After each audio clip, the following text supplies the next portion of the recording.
What's up guys? This is Godcolor. Today we are narrating the Air Jordan 4 South. As you know, these shoes are the latest hot model to hit the market. I know you're dying to know more about these shoes, but many details need to be continuously optimized and adjusted. This is the production standard of our products. Since you choose to believe in our products, we'll do our best to bring you the best. So today, continuous improvement. I'm going to give you a visual side-by-side comparison of the advantages. On the left is the authentic retail version and Godcolor's version. On the right are two different versions of the marketed goods. Okay, long story short, let's get to the details of the comparison. We'll see the difference between them. First, look at the appearance of these shoes. We notice that the entire shoe is colored in white, complemented by cement gray and red accents, extraordinarily similar to the classic white and red color scheme. The overall styling is beautiful. The second detail is the difference in leather material.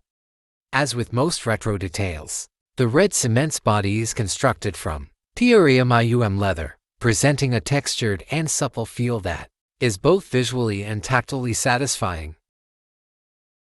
Godcolor's version is clearly comparable to the genuine article, and comparing the feel of the leather, the material, and the embossing, it's hard to tell the difference between the two.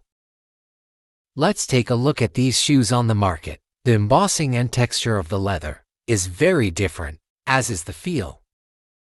Here's another pair from the marketplace, with obvious material errors and a terrible embossed texture.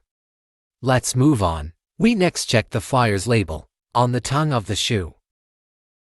Compare the authentic and JT's version, from the font to the colors, and the distance between the label and the tongue.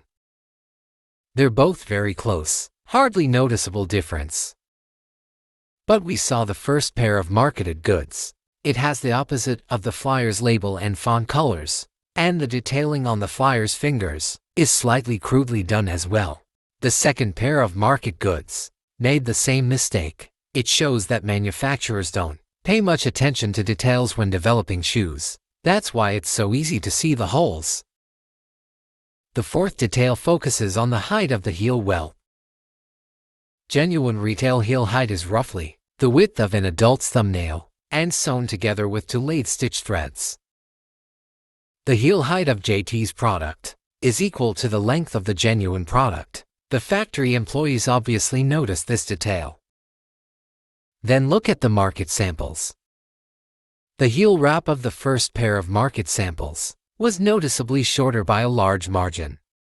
The other pair is only slightly taller in terms of height, but it's a very distracting leather, excessive ichthyosis effect.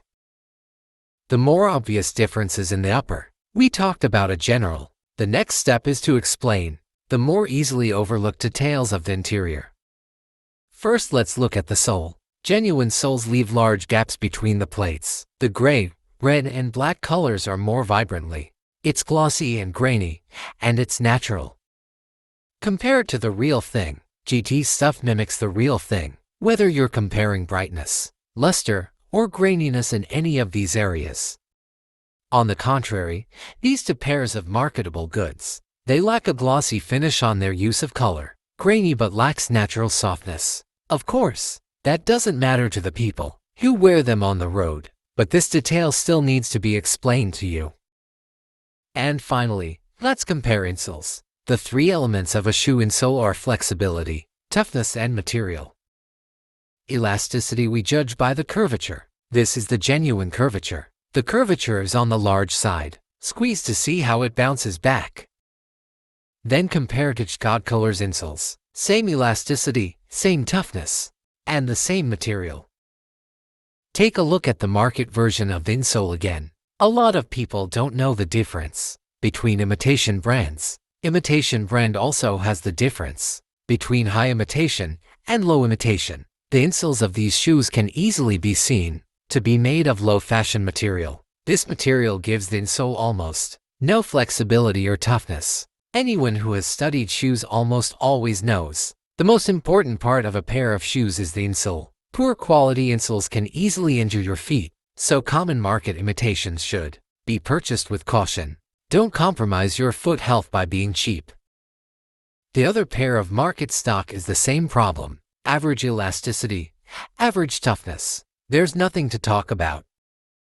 Okay guys, that's the general details of this shoe. If you want to see more details, you can go to our website and search for this pair of shoes, which have the information you need. See you in the next video.